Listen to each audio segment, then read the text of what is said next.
Hi, my name's Counsel and I'm the founder of Turn Your Knowledge, Skills and Talent into Income. In the last video, we looked at the various mediums of cash flow and what kind of sort of mediums might work in changing economic conditions and what sort of risk profile that you might consider in each of those mediums.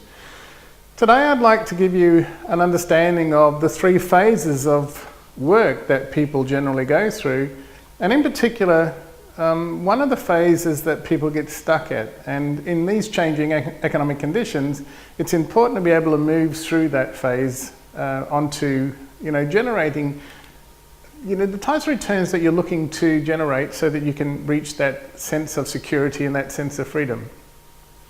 Now, in her book, Caroline Myss talks about the evolutionary model of work. And she literally describes three psychological or neuroeconomic work phases that people progress through over time. Now, we all have the potential to progress through each of the three phases, but the problem is that most people get stuck in the first phase. And when you think about the first phase, it's generally motivated by finding work that's, pretty functional. It's about finding something that allows us to gather a certain amount of income and allows us to survive. And so in terms of the first phase of work, pretty much we begin our working life, needing to work, especially, with the amount of debt that people are incurring these days. We begin that work phase by needing to work.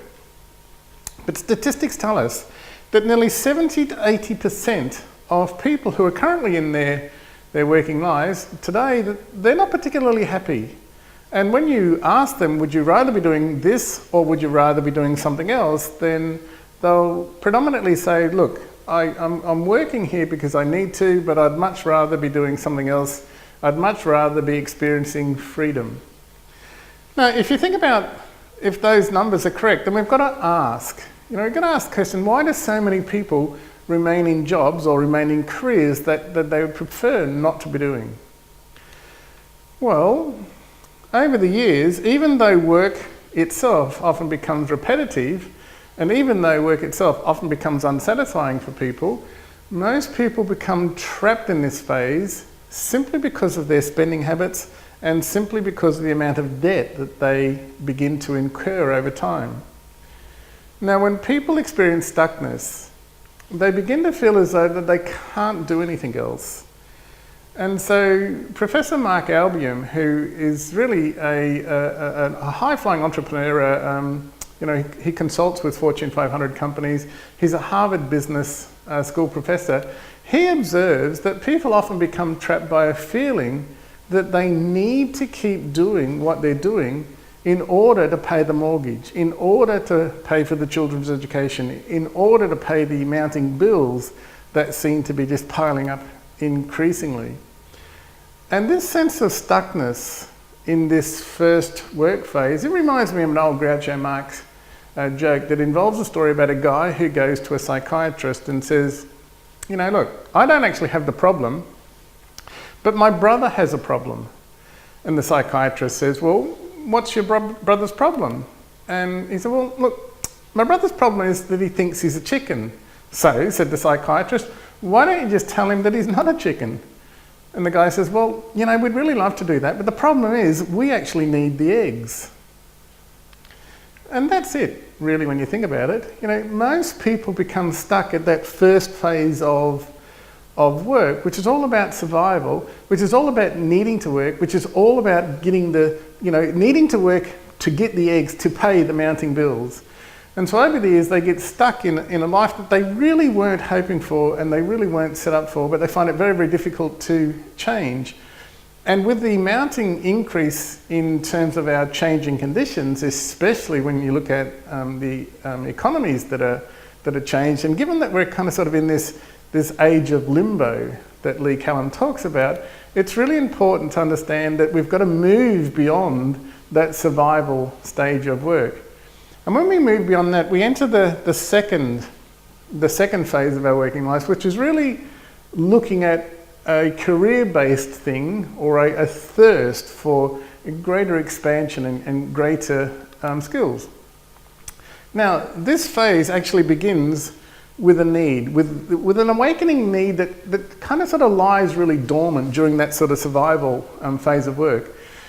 And it's really a need to express more of our creativity and to express it much more effectively than that sort of repetitive day in, day out work process allows.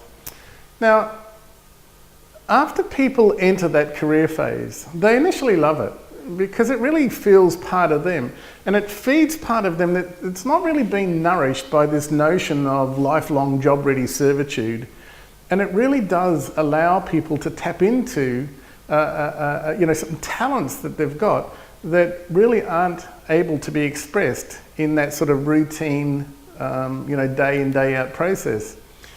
But often when people increase their cash return from, let's say, a career, their lifestyle costs goes up. And so we eventually get to the stage of a realization where inflation, rising prices, this notion of bracket creep start to sink in. And then a similar internal sense of restlessness or a similar internal sense of stuckness begins to develop during this career phase. So once again, that sort of familiar level of stuckness really starts to motivate people's desire for change and people's desire for greater freedom in terms of the way that they enjoy their cash flows or increase their cash flows. And so that's when people now enter into that third phase, which is really, it can be seen in people who connect with work or connect work that really inspires them. And so in this phase, people start to turn their knowledge, people start to turn their skills, people start to turn their talents into income by developing and contributing value back to other people. And they do that at a much deeper level than this notion of paid employment often allows people to do. Now, if you're absolutely loving what you do, I'm not suggesting for a minute that you change, but if you kind of sort of feel a bit restless and if you feel a little bit stuck, then it's important to understand that, look, we really do have to access a different body of knowledge and a different set of skills in order to be able to navigate that sort of future or that financial future that's rapidly coming towards us. And so when we start thinking about the three phases of work, we begin at this kind of sort of survival stage, needing to work simply because probably we've got lots of bills to pay off. But we want to move to more of our full potential. And so we want to move to an inspired sense of doing and an inspired sense of performance. And so here we start off with this sort of work to survive stage, which is really about needing the eggs to pay the mounting bills. And then we move through this kind of bit of a dissatisfaction, bit of a restlessness phase. And if we're lucky enough, we move into the career, which is really about the expression of creativity and the expression of desire, the expression of talent in a way that, perhaps isn't available over here in this first stage. But after a while, as the mounting pressures build and bracket creep builds, we start to experience another sense of dissatisfaction, which then, if we're able to, and we have the right environment and we get the right support, we're able to move to the third phase, which is really connecting what you do to a sense of passion, to a sense of purpose. And it really is about turning all those skills that you have, all of those things that you've learned, all of the knowledge that you've gathered over the years, and really developing the means to create extra income, extra cash flow out of those processes. So the third phase is where purpose and passion start to connect up together. And the third stage feels so much more fulfilling than sort of, that routine of dayness or, being stuck in unrewarding careers. Now, Carolyn Mice is really convinced that one of the reasons that people express a dissatisfaction with what they're doing is because they don't realise that they're yearning for a vocation, not necessarily a career. They're yearning for something that's really connecting them and their passions with this notion of purpose and with this notion of being able to derive an income stream for it. So emotionally, they've moved past the career phase and they want a vocation, but they're kind of sort of not conscious of it yet. Now, the drivers of phase 3 include the recognition of greater value. Greater value that people have for themselves, but also greater value that they could actually be sharing with others. It also includes a recognition that if they change what they're doing, they can obtain greater leverage from the value that they have to share with other people. And there's a feeling that goes along to wanting to be more of service to more people. And when you put those three things together, you have a very, very powerful model of change.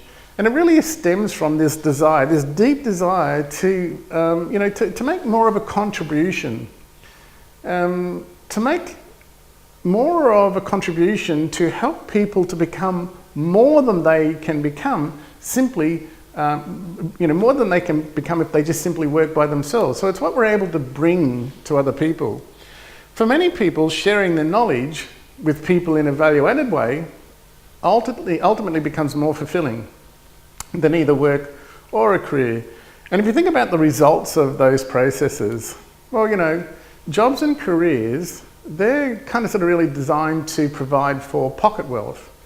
But sharing knowledge opens up possibilities for experiencing both fulfillment, increasing satisfaction, increasing sense of purpose, but also an increasing sense of economic freedom, especially within the knowledge and the service economies.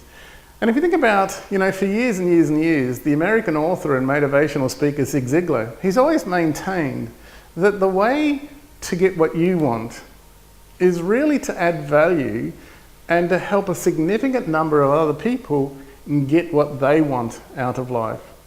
So I hope you've got a few ideas to go on with, and in the next video, I'll share with you how you can begin to connect this notion of passion, this notion of purpose, to an income model that will set you up very, very favourably in the future to come.